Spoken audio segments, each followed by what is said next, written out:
उठाई कि हम झारखंडी हैं और झारखंडी कौन। हम बात कर ले 21 सालों की। 21 साल में भारतीय जनता पार्टी और आजसू पार्टी की सरकार इस झारखंड में 17 सालों तक रहे, और इन 17 सालों में भारतीय जनता पार्टी आजसू पार्टी वालों ने क्या किया? इन 17 सालों में भारतीय जनता पार्टी और आजसू पार्टी वालों ने क्या किया, मैं बताना चाहता हूं। बाबूलाल मरांडी जी की बात, अर्जुन मुंडा जी की बात, या फिर रघुवर जी और सुदेश जी की बात मैं कहना चाहता हूं। ये जो 17 साल रहे, बाबूलाल मरांडी जी ने क्या किया था? बाबूलाल मरांडी जी ने 2002 में यह कहा कि 1932 के खतियान के आधार पर हम स्थान नीति तय करेंगे, परंतु आज वो क्या कर रहे हैं? ये तो जबरदस्त स्टंटमैन है। स्टंटमैन आप लोग जानते हैं ना, जो कि फिल्मों में दिखते हैं। स्टंटमैन, ये तो जबरदस्त स्टंटमैन है जो कि कुतुब मीनार से कूद गए और अब तक सुरक्षित है, बाबूलाल मरांडी जी। अब उनको ये चिंता नहीं है, अब वो ये नहीं करते, खतियानदारी की बात नहीं करते, झारखंडी की बात नहीं करते वो। दूसरी बात, हम बात कर ले अर्जुन मुंडा जी की। अर्जुन मुंडा जी 2003 में जितने भी आंदोलनकारी थे सबों को उसने कुचलने का काम किया, उसमें से एक मैं भी था। 2003 में जब पुलिस के द्वारा बच्चे को गोली लगी 2003 में, सुधीर साहू को, उस बच्चे को उठाकर मैं रिम्स ले गया और उसी बच्चे का मर्डर केस हम पर लादा गया। मैं 1 साल तक जेल में रहा। तो क्या अर्जुन मुंडा मुझे 1 साल लौटाएगा, या फिर ऐसे ऐसे आंदोलनकारी जो उस वक्त जेल की सलाखों पे रहने को मजबूर थे, उनके वो समय लौटाएगा क्या? तो ये आज झारखंड के हितैषी कहे जाते हैं। रघुवर जी के बारे में मैं क्या कहूं? रघुवर जी को तो हम सबको जानते हैं कि ये बाहरी व्यक्ति है, उसके बारे कुछ भी कहना बेमानी है। हम बात कर ले आजसू पार्टी की सुप्रीमो जो कहे जाते हैं, ये जबरदस्त खिलाड़ी है, खिलाड़ी। जिस भी टीम को ये देखते हैं कि ये मजबूत टीम है, जिसमें बेहतर प्लेयर नजर आते हैं, उसी टीम से ये खेलना शुरू कर देते हैं और गोल करते हैं। आज ये सुप्रीमो कहे जाने वाले व्यक्ति, ये भी 17 साल तक रहे हैं, उप मुख्यमंत्री रहे, बहुत सारे मंत्रालय के मंत्री रहे, लेकिन इन्होंने कभी ये सोचा नहीं कि हमें झारखंडी की परिभाषा तय करनी है। जबकि ये कहते हैं कि हमारी आंदोलन का उपज है झारखंड। तो भाई यदि ये आपकी उपज है तो आपने आज झारखंडियों की उपेक्षा क्यों की? इसने ये कभी नहीं सोचा। ये बात मैं बताना चाहता हूं आजसू के एक मंत्री की बात। 2016 में जब रघुवर जी के द्वारा एक नीति बनाई गई, उसमें कहा गया, आप तमाम लोग सुन ले, रघुवर जी ने कौन सी नीति बनाई थी? 1985 वालों को उसने झारखंडी कह दिया था। और जब 1985 वाली नीति लागू हुई तो यही उस समय के एक मंत्री आजसू पार्टी के रामगढ़ में लड्डू बंटवा रहे थे। ठीक उसी वक्त मैं भी गया हुआ था रामगढ़। हमने जब पूछा वहां के कार्यकर्ताओं से कि भाई क्या बात है, किस खुशी में लड्डू बांटे जा रहे हैं, उन लोगों का जवाब था कि जो अब तक नहीं हुआ उसे हम लोगों ने करके दिखा दिया, इस तरह नीति हमने बना दी।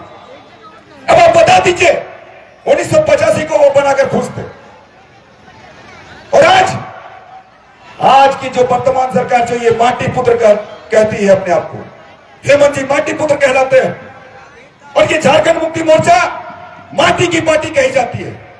इस पार्टी ने क्या किया? इस पार्टी ने यह कह दिया कि जो भी व्यक्ति इस राज्य से मैट्रिक पास कर लेगा, जो भी व्यक्ति इस राज्य से इंटर पास कर लेगा, वो हमारा झारखंडी कहलाएगा और वो तृतीय और चतुर्थ वर्ग की नौकरियों में आवेदन भर सकता है। अब आप बताइए, क्या इसी उद्देश्य के साथ हमारा झारखंड अलग हुआ? क्या यही उद्देश्य था हमारे निर्मल महतो का? क्या यही उद्देश्य था हमारे शहीदों का? कतई नहीं। एक एक हमारे आंदोलनकारी, एक एक व्यक्ति, उनका यही तमन्ना था कि हमारे झारखंडियों को मान सम्मान मिले। हमारे झारखंडियों को पहचान मिले, उसके बच्चों को रोजी रोजगार मिले, तभी हमारा झारखंड समृद्ध और खुशहाल हो सकता है। तो ये तो एक एक व्यक्तियों का सपना था। और अब तक की जितनी भी सरकारें रही, चाहे भारतीय जनता पार्टी की बात करें, आजसू पार्टी की बात करें, राजद, कांग्रेस और जेएमएम की बात करें, सबों ने झारखंड को भय, भूख, भ्रष्टाचार के सिवा कुछ और नहीं दिया।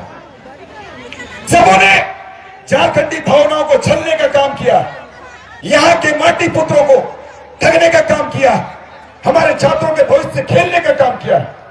अब बताइए, जेपीएससी और जेएसएससी जहां से हमारी भविष्य तय होता है, वो आज किस स्थिति में है? जेपीएससी और जेएसएससी आज इतनी बदनाम है कि ये पूरे भारत की भ्रष्टतम संस्थाओं में शुमार है। ये तो स्थिति है। और ऐसी स्थिति में जब आज हमारी यहां पर कोई नीति परिभाषित नहीं हुई है और नियुक्तियों का लिया जाना, क्या ये उचित है? क्या ये उचित है? हम सबों के बीच कोई नीति बनी नहीं और आज नियुक्ति की प्रक्रिया तेज है। तो ऐसे सत्तासीन दलों को हमें बहिष्कार करना है। और जो ऐसे व्यक्ति जो इस सदन में बैठकर चुप रहते हैं, ऐसे व्यक्ति और ऐसे विधायकों का भी हमें बहिष्कार करना है। हम तो ये कहेंगे कि ऐसे लोग चाहे जिस किसी भी दल से आते हैं, जो हमारी बातों को नहीं पहचानता हो, नहीं समझता हो, नहीं रखता हो, एक एक व्यक्तियों का हमारा बहिष्कार करना है, एक एक माननीय सदस्यों का हमारा बहिष्कार करनी है। आज सबसे बड़ी पार्टी नहीं माटी है, इस बात को समझने की आवश्यकता है। ये सरकार वर्तमान समय में क्या कहती है कि हम 24 घंटे काम कर रहे हैं, इस राज्य के हित में कदम उठा रहे हैं। भाई मैं तो ये कहना चाहता हूं कि काम करने की बात, दीमक का आप सारे लोग जानते हैं, दीमक समझते हैं ना? दीमक 24 घंटे काम करता है, किसी भी मिट्टी को खोखला कर दे, किसी भी लकड़ी को खोखला कर देता है। तो वो विकास के लिए नहीं, विनाश के लिए काम करता है। आज ये सरकार कोई विकास के लिए नहीं, अगर 24 घंटे काम कर रही है तो सिर्फ और सिर्फ विनाश के लिए काम कर रही है। हम लोग सपना देखते हैं, हम लोग ये सपना देखते हैं और हमारे झारखंडी भाई, हमारे माटी पुत्र और पुत्रियां भी यही सपना देखती हैं कि हमें हमारे हाथों को रोजगार मिलेगा, नौकरियां मिलेंगी और हमारा झारखंड समृद्ध होगा, खुशहाल होगा और हमारा झारखंड ऊंचाइयों की बुलंदियों को छूमेगा। यही सपना हम लोग देखते हैं। अरे सपना वो नहीं है जो हम लोग रात को सोते हुए देख ले, सपना तो वो है जो हमें सोने नहीं देते। और आज हमारे एक एक युवा साथी, चाहे बेटा इस झारखंड खतियानधारी हो या फिर बेटी खतियानधारी हो, वो इसी सपने में सो नहीं पाते। ये इस राज्य का दुर्भाग्य है कि हम जैसे लोगों को हमें हमारा राज्य मिला, लेकिन हमारी पहचान किसी ने आज तक नहीं दी। तो हमें अपनी पहचान लेनी है और उसके लिए हमें आगे बढ़ना होगा। हम ये अधिकार की बात इसलिए करते हैं और आंदोलन की बात इसलिए करते हैं कि भाई अधिकार के लिए हमें आमंत्रण की आवश्यकता नहीं होगी किसी को देने की। जिसका भी जमीन जिंदा होगा वो आगे बढ़ेगा इस लड़ाई के लिए। आप लोग को आगे आना है, क्योंकि आप लोग इस माटी की संतान है, आप लोग इस माटी के पुत्र और पुत्रियां। अपने बच्चों के भविष्य की अगर थोड़ी भी चिंता है, तनिक भी चिंता है, तो आपको हर एक वो व्यक्ति से मुकाबला करनी होगा जो इस राज्य का विरोधी है। और राज्य का विरोधी कहने का यह मतलब हमारा है या तो बाहरी व्यक्ति है या फिर अंदर का व्यक्ति है। हमें हर एक व्यक्ति को मुंहतोड़ जवाब देना होगा।